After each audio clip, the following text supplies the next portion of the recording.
एकमात्र शिव धाम जहां होते हैं भगवान शंकर के मुख के दर्शन। देवभूमि उत्तराखंड में पंच केदारों में से एक है रुद्रनाथ। ये दुनिया भर में इकलौता ऐसा शिव मंदिर है जहां भगवान शिव के मुख के दर्शन होते हैं। मान्यताओं के अनुसार भगवान शिव ने इस स्थान पर पांडवों को अपने मुख के दर्शन दिए थे। आइए जानते हैं इस स्थान से जुड़ी खास बातें। विनय सेमवाल, अभी तक आपने भगवान शिव के दर्शन के लिए जितने भी तीर्थ स्थलों की यात्रा की होगी, यहाँ तक कि 12 ज्योतिर्लिंगों में भी आपको भगवान शिव के स्वयं भू लिंगों के ही दर्शन हुए होंगे, जिनमें से अधिकतर कई स्थानों में आपने शिवलिंग पर कुमकुम और चंदन से बनाई हुई मुखाकृति ही देखी होंगी। देवभूमि उत्तराखंड के पंच केदारों में से एक चतुर्थ केदार रुद्रनाथ संपूर्ण विश्व में भगवान शिव का एकमात्र ऐसा धाम है जहां भगवान शिव के मुख के दर्शन होते हैं। पुराणों में उल्लेख मिलता है कि द्वापर काल में भगवान शिव ने पांडवों को यहीं पर अपने मुख के दर्शन दिए थे। यहाँ पर तभी से भगवान शिव का एकानन रूप के साथ मुखाकृति वाला स्वयंभू शिवलिंग विराजमान है। इसके अतिरिक्त नेपाल के पशुपतिनाथ में भगवान शिव के चतुरानन स्वरूप का तथा इंडोनेशिया में पंचानन स्वरूप का शिवलिंग विराजित हैं। जाने क्या है पंच केदार। पौराणिक कथा के अनुसार महाभारत युद्ध में अपने ही स्वजनों की हत्या के कारण पांडव गोत्रहत्या के पाप से ग्रसित हो गए थे।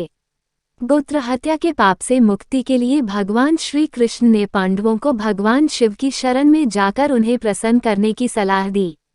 श्री कृष्ण की सलाह पर पांडव शिव के दर्शन के लिए काशी गए। भगवान शिव महाभारत युद्ध के कारण पांडवों से नाराज थे और उन्हें दर्शन नहीं देना चाहते थे। पांडवों को अपने समीप आता देख शिव काशी से अंतर्ध्यान होकर हिमालय के केदार क्षेत्र में चले गए। पांडव भी उनका पीछा करते हुए हिमालय पर पहुंच गए। शिव ने पांडवों को अपने पीछे आता देख बैल का रूप धारण कर लिया।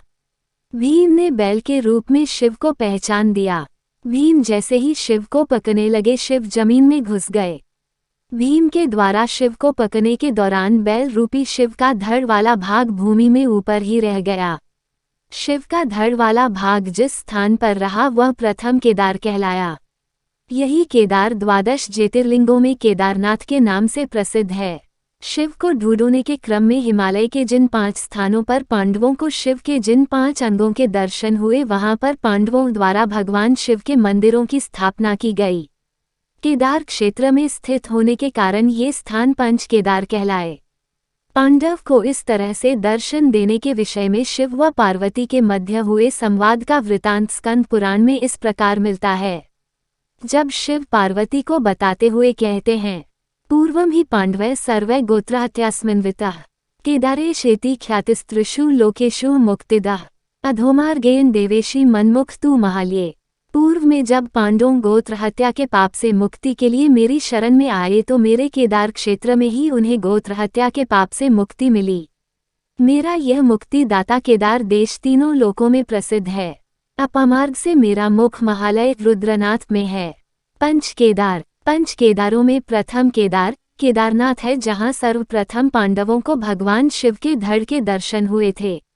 द्वितीय केदार मध्य महेश्वर में मध्य भाग नाभि के तथा तृतीय केदार तुंगनाथ में भुजा और चतुर्थ केदार रुद्रनाथ में मुख तथा पंचम केदार कल्पेश्वर में शिव की जटा के दर्शन हुए थे। इन पंच केदारों में से 3 केदार केदारनाथ मध्य महेश्वर और तुंगनाथ उत्तराखंड के रुद्रप्रयाग जनपद में तथा 2 केदार रुद्रनाथ और कल्पेश्वर चमोली जनपद में स्थित हैं। चतुर्थ केदार रुद्रनाथ शिव के पंच केदारों में यही वह चौथा केदार है जहां पांडवों को शिव के मुख के दर्शन हुए थे। यहाँ पर एक प्राकृतिक गुफा में शिव का वही पांडवों के समय का एकानन स्वरूप वाला श्यामवर्णी मुखलिंग विराजमान है। ये समुद्र तल से 2289 मीटर की ऊंचाई पर हिमालय के खूबसूरत बुग्यालोक हिमालय में घास के मैदान के मध्य चमोली जनपद मुख्यालय गोपेश्वर से 22 किलोमीटर की दूरी पर स्थित है। इस स्थान के बारे में स्कंद पुराण में ये भी उल्लेख मिलता है कि यहीं पर अंधकासुर दैत्य के अत्याचारों से पीड़ित देवताओं ने भगवान शिव की स्तुति की थी।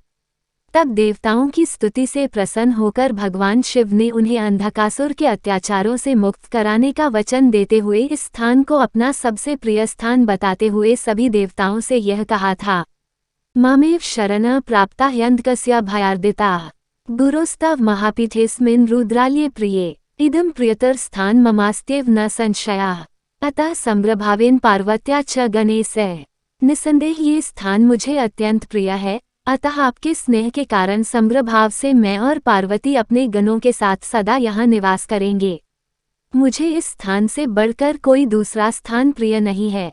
इस धाम के विषय में एक और भी मान्यता है कि यहीं पर भगवान शिव ने अपनी जटा से वीरभद्र की भी उत्पत्ति की थी।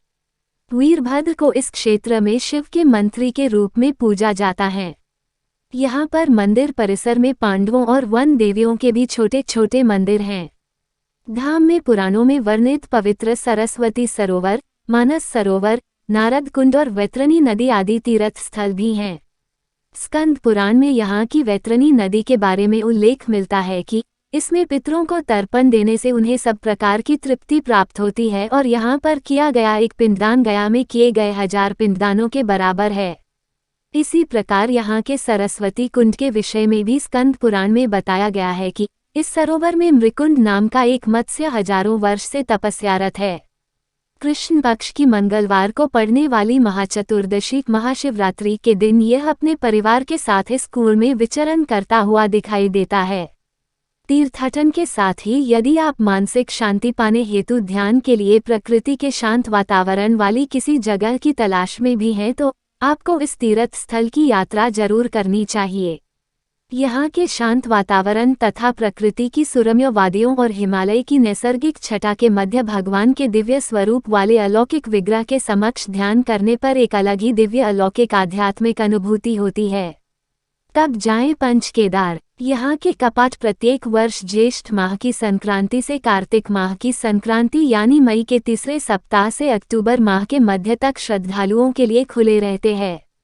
यहाँ आने का सर्वोत्तम समय अगस्त से सितंबर माह के मध्य रहता है। इस दौरान यहाँ प्रकृति का सौंदर्य अपने चरम पर होता है। मौसम साफ रहने से चारों ओर खिले फूलों के बीच से हिमालय की बर्फ से इड़की नंदादेवी और त्रिशूल पर्वत श्रेणियों का भी दीदार हो जाता है। नोट: ये तमाम जानकारी जनरुचि को ध्यान में रखकर दी जा रही है। ज्योतिष और धर्म के उपाय और सलाहों को अपनी आस्था और विश्वास पर आजमाएं। कंटेंट का उद्देश्य मात्र आपको बेहतर सलाह देना है। इस संदर्भ में हम किसी प्रकार का कोई दावा नहीं करते हैं। अगर आपको हमारा वीडियो और हमारा कंटेंट पसंद आ रहा है तो कृपया करके हमारे वीडियो को ज़्यादा से ज़्यादा लोगों तक पहुंचाएं और वीडियो को लाइक करें, साथ ही सब्सक्राइब भी कर दो जिस पर आप सभी को नोटिफिकेशन टाइम पर प्राप्त होगा और हम भगवान का स्मरण कर सकेंगे। धन्यवाद।